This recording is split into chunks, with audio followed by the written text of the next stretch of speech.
Present ఉన్నటువంటి political సినారియోని చాలా బాగా తీశారు. ఎందుకంటే రెస్పాన్సిబిలిటీ లేనటువంటి చాలామంది నా ఒక్క ఓటుతో ఏమవుతుంది ఎవరన్నా ఇంకా అని అట్లాగంటే ఆలోచన. ఎందుకంటే మేము ఫేస్ చేసాం అలాంటి మాటలు.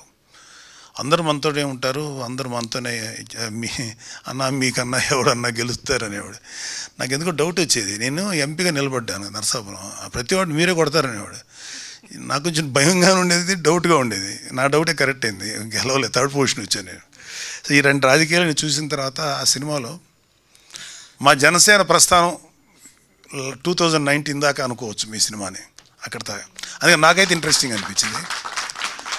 అండ్ ఈ ఇష్యూ జరగకముందు ఈ ఎంసెట్ ఇష్యూ ముందు నుంచి బిగినింగ్ ఒక 5 minutes క్యారెక్టర్స్ రావటం అదోలాగా, అంటే పెద్దగా నేను అట్రాక్ట్ అవ్వలేదు. అక్కడి నుంచి ఇలా బాల్యాన్ని తీశారు చూడు, ఎక్కడి నుంచి యంగ్స్టర్స్ అయ్యి యూత్ అయ్యి గొడవ జరగక ముందు వరకు హిలేరియస్గా చేసావు. కామెడీ హిలేరియస్గా ఉంది చాలా. అంటే అక్కడున్న ప్రతి వాళ్ళకి నాస్టాలజిక్ అంటే గతించినటువంటి, అంటే మీకన్నా చాలా 2 generations నేను ఐ థింక్ ఐఎమ్ సీనియర్. 2011లో చూపిస్తారు కదా మీది క్రికెట్ ధోని ఆడటం.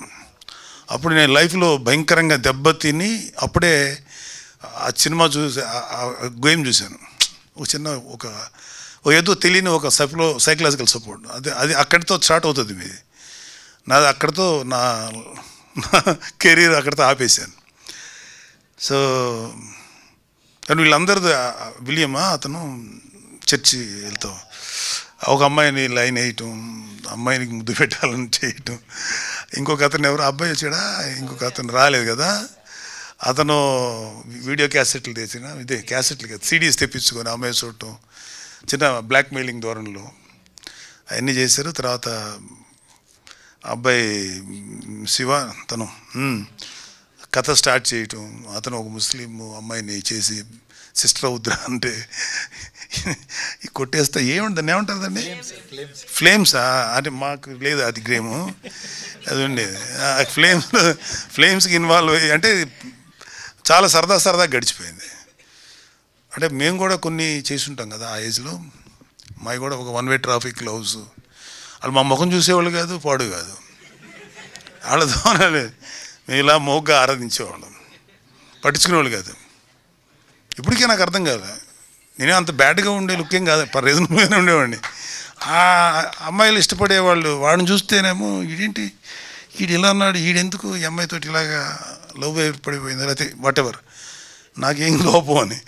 ఓన్లీ లోపం వల్ల చెప్పే ధైర్యం లేదు, వాడికి ఆ ధైర్యం ఉంది, అక్కడ వర్కౌట్ అయింది. So brilliant Vamshi, brilliant. అంటే కుర్రోళ్ళు అందరూ ఇంక్లూడింగ్ గర్ల్స్, నాకు గర్ల్స్ అందరూ నచ్చారు. అందులో విలియం ఒక రకంగా ఆడపిల్లప్పుడు అట్లా ఉండేవాడు మా చిన్నప్పుడు, అంత అడ్వాన్స్గా లేరు ఇప్పుడు. అంటే ఒక ఈవెన్ 2011 టైంలో 10 అంతకన్నా కొంచెం లోకీలో ఉండేవాళ్ళు ఆడపిల్లలు. మేము కూడా మొగ్గా వాళ్ళని ఆరాధించేవాళ్ళం, గట్టిగా వెనక్కి తిరిగి చూస్తే పరిగెట్టి వెళ్ళిపోయేవాళ్ళం, అంత టెన్షన్లు ఉండే. బ్యూటిఫుల్ చేశారు అసలు ఆ లవ్ సీన్స్ కానీ, లేకపోతే దాని మీద వచ్చే కామెడీ. అందులో ప్రసాద్ ఒకడికి ఫోన్ చేసి లేడీ వాయిస్లో మాట్లాడుతుంటే అతను ఏ అకౌంట్లో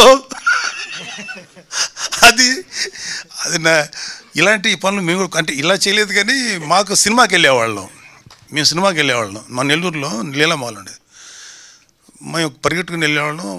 కొంచెం ఇంగ్లీష్ మూవీస్ చూసే ఇష్టం ఉండేది, పరమ దరిద్రంగా ఉండే సినిమాకి వెళ్ళేసేవారు. అలా 4-5 సార్లు జరిగేది. మా ఫ్రెండ్స్ ఏంటంటే వాళ్ళు చూసేవాళ్ళు కాదు, ఎరా సినిమా ఎలా ఉందని అడిగేవాడు. నేను దొరికేసాను కదా, ఈడెందుకు ఇంత అదిరిపోయింది రా సినిమా, స్టార్ట్ టు ఫినిష్ అసలు ఊహించవు అంత గొప్పగా ఉంటుంది.